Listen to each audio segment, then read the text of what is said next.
बांकीपुर का नतीजा अभी आया भी नहीं है, लेकिन इस चुनाव ने बिहार के राजनीति में एक नई चर्चा जरूर शुरू कर दी है। चर्चा सिर्फ जीत या हार की नहीं, बल्कि प्रशांत किशोर की बदली हुई रणनीति की है। कहा जा रहा है कि 2025 की हार से सबक लेकर पीके ने अपनी पूरी राजनीतिक प्लानिंग बदल दी।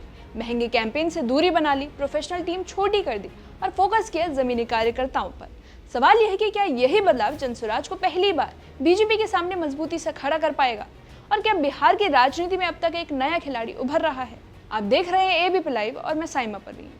सबसे पहले समझते हैं कि बांकीपुर चुनाव इतनी चर्चा में क्यों है। आमतौर पर उपचुनाव सिर्फ एक सीट का चुनाव माना जाता है, लेकिन इस बार सबकी नजर सिर्फ नतीजे पर नहीं, बल्कि चुनाव लड़ने के तरीके पर है। माना जा रहा है कि जनसुराज ने पहली बार खुद को एक संगठित राजनीतिक दल की तरह पेश किया है। पोस्टर हो, विज्ञापन हो या फिर खुद लोगों के बीच चर्चा, बांकीपुर में इस बार जनसुराज की ही गूंज सुनाई दे रही है। तो इतना तो तय है कि पार्टी हर बूथ पर सक्रिय नजर आई। पहले के मुकाबले में इस बार कार्यकर्ताओं की तैयारी बेहतर थी और चुनाव मैदान में उनका आत्मविश्वास अलग से दिखाई दिया। अब सवाल उठता है कि आखिर बदला क्या। बताया जा रहा है कि साल 2025 के विधानसभा चुनाव के बाद प्रशांत किशोर ने अपनी पूरी रणनीति की समीक्षा की। उन्होंने महसूस किया कि सिर्फ बड़े कैंपेन, विज्ञापन और प्रोफेशनल टीम के भरोसे मजबूत राजनीतिक संगठन नहीं बनाया जा सकता। इसके बाद पार्टी ने जमीनी कार्यकर्ताओं पर ज्यादा भरोसा करना शुरू किया, यानी फोकस प्रचार से हटाकर संगठन और कार्यकर्ताओं पर लाने की कोशिश की गई। रिपोर्ट के मुताबिक जनसुराज ने अपने संगठन का खर्च भी कम किया। बड़े दफ्तर, महंगी गाड़ियां और भारी भरकम व्यवस्थाओं की जगह छोटे लेकिन सक्रिय संगठन पर जोर दिया। कहा जा रहा है कि कई प्रोफेशनल सलाहकारों की भूमिका कम हुई और स्थानीय नेताओं और कार्यकर्ताओं को ज्यादा जिम्मेदारी दी गई। इस बदलाव का मकसद पार्टी को जमीन से जोड़ना था, ताकि कार्यकर्ता सीधे जनता के साथ काम कर सके।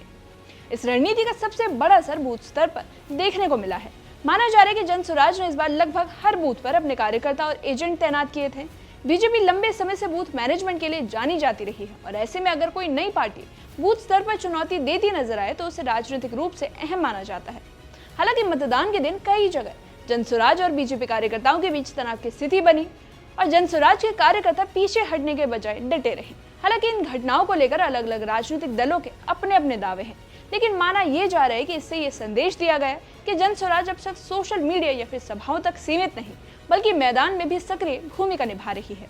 बताया जा रहा है कि प्रशांत किशोर ने इस बार युवाओं और छात्र नेताओं पर भी भरोसा बढ़ाया है। बीपीएससी आंदोलन से जुड़े कुछ चेहरों और छात्र संगठनों के कार्यकर्ताओं को संगठन से जोड़ा गया। इसके अलावा संघर्ष वाहिनी जैसी टीमों के जरिए स्थानीय मुद्दों पर काम करने की कोशिश की गई, और रणनीति ये थी कि पार्टी का चेहरा सिर्फ एक नेता नहीं, बल्कि अलग अलग इलाकों में काम करने वाले स्थानीय कार्यकर्ता बने।